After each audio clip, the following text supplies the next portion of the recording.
welcome to my second episode. Those of you who missed my first episode, I am a vegan foodie. I'm a mama to an energetic toddler, and I am also an independent wine consultant for Scout and Cellar. I'm also working on becoming a certified specialist of wine. So with this YouTube channel, I will be doing Wine Review Wednesdays. This is my second Wine Review Wednesday. And you'll just be following me along on my journey to earning my CSW. So welcome. So today I'm going to be reviewing the 2016 The Resident Red Wine from Mendocino County, California. It is a Scout and Cellar exclusive. And you'll notice on the label there's a little bit of red. So I initially thought that I had spilt red wine on it, but then I realized all of their labels have this. I think it's to give it a vintage look. So that's like my biggest pet peeve, is having red wine or wine spilled on a label. So there was no wine spilt on this label. It was made to look like that. Okay, so I've got my handy dandy notebook here. So as I explained in my last video, I will always be taking my wine notes because it's the best way to learn about wine is to compare notes. And so this is what mine looks like. There's different ones out there, but generally they look like this. So you kind of put the date, location, if you tasted with anyone, so you remember, oh yeah, I was with that person when I had that wine. The producer, the region, grape varieties, vintage, all that. And then it goes into the sight, smell, and taste portions. And then your own conclusions. This one does like a 5-star rating. There's some, Wine Folly does one with like smiley faces, or some people will use the 100-point wine scale, which I actually like to do, but I'll get into that in a minute. So start with the swirl always, of course. Too big of a swirl, too big. And start with color. So color, I would say, is a garnet. I also have my Wine Folly book here. This thing is like my Bible right now. But I like to compare the color to the wine. Just gives me like something to compare it to, because sometimes you're like, garnet, what's that? Like, or brick, what kind of brick? So I like to look at it, just gives me a visual. So yes, as I'm looking at this, I would say it's a medium to deep garnet. Yes. So, oh, and this is what the book looks like. This is their new edition, the Magnum. They have an older edition, but this one I like a lot better. It just has a lot more wines in it in general, and just it's pretty. It's easy to read. Highly recommend. Go get it. Okay.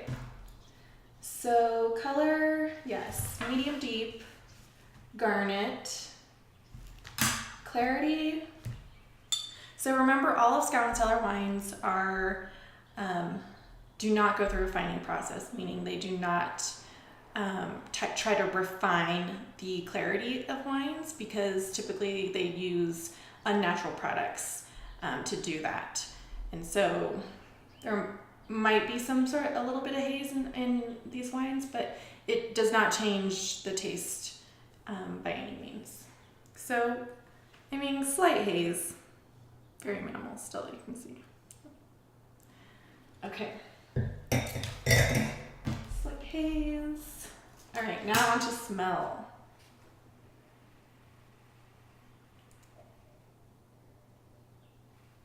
I would say it's very aromatic. Moderate aromatic. I mean, the smells aren't intense. I'm not getting a lot of fruit right away. And it could be that it needs to open up for a while, or a little bit. Zinfandels typically need at least 30 minutes to open up. So I opened this probably like 20 minutes ago. So it's been sitting, it's getting there. Oh yeah.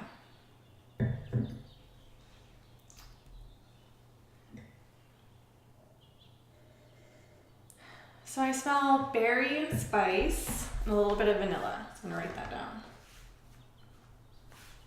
Vanilla. Now on to taste.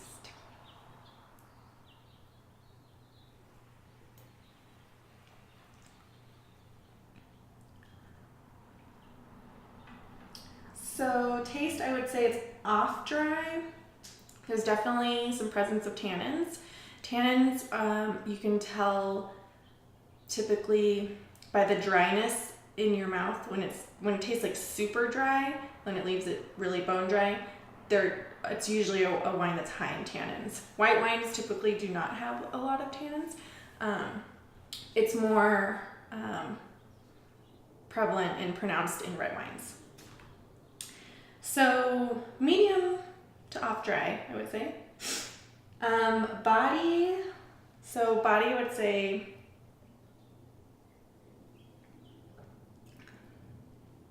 medium to full bodied, which is pretty typical for a Zinfandel. Body is described, well, I can tell you how Wine Folly describes it because it was helpful for me. So she described it as so a light-bodied wine would be like a skim milk, and a full-bodied wine would be like a whole milk. I haven't had milk in years, but from what I remember, I do remember whole milk being very rich. So that's essentially kind of the scale, is the richness is what they are referring to with body. So pretty rich, medium to full body is basically what Zinfandel is. I think the Grenache is giving it that sweeter edge to it, and so even though there's only 10% Grenache in here, it's kind of like helping to balance out those tannins. So the balance is good. The options are good, fair, or unbalanced. I would say it's good. Flavor intensity, definitely flavorful. I'm getting blackberry, some clove, definitely some spice.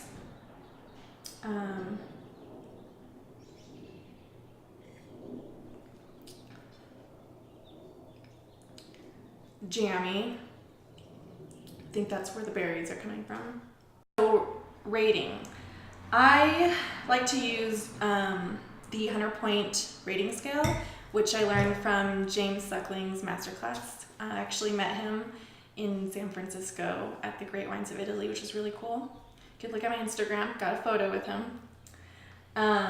So the rating scale, the way it works is he says that any wines under 80 are typically flawed or just like not worth drinking. Wines 80 to 84 are good. 85 to 90, very good. 90 to 94 is superior. 95 to 99 is exceptional. And anything that's 100 points is like life-changing. This is like, you're about to marry this wine, you're gonna order a case of it, it's memorable. There's definitely probably 2 wines in my life I've had like that, where I'm like, oh yeah, the Stones and Bones that I had, when I remember exactly where I was when I had it, then you know it's 100 points. So Wine Folly would say that the 100-point scale is pretty subjective, and I would agree, it is. It's kind of like, someone rates a wine 98 points and you're like, oh, but then you have it and you're like, this wine isn't that great. It is subjective, but I think it gives you a point of reference to start with. So I wouldn't base all of your opinions on the 100-point scale, but I think it's something that I like to use so I remember how I liked it. Because sometimes the whole stars or smiley faces, I'm like 3 out of 5 stars. I'm like, okay, but I think the points, you can narrow it down a little bit more specific. So how would I rate this wine? I would say, gotta take one more drink.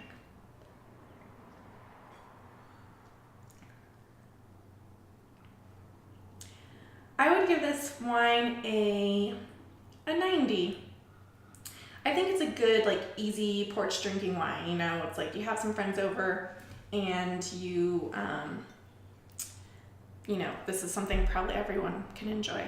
So you don't have to be like a wine snob or like drink a lot of wine to like this wine. I think it's delicious. So Zinfandels typically pair really well with, well, they say meats, but I don't eat meat. So I would say veggie burgers, because veggie burgers typically have lentils in them and legumes, which goes really well with Zins. So lentils, legumes, root vegetables, really savory type of exotic spices. So like that clove, to bring out the clove, Moroccan dishes, maybe something with tahini in it. Yeah, those would all pair really well. So you can get a bottle of the Resident Red wine on my website. The link is in my bio or on the description in YouTube, or if you follow me on Instagram, the link is in my bio. It's $25. Some benefits to becoming a member is all of the wines are hand selected by a level 3 sommelier, which I described in my first video. So if you want to go back and check out the history of Scout and Cellar, it's all on there. But yes, enjoy. I think you will like it. Thank you for joining me for another Wine Review Wednesday, and I'll see you next Wednesday. Bye.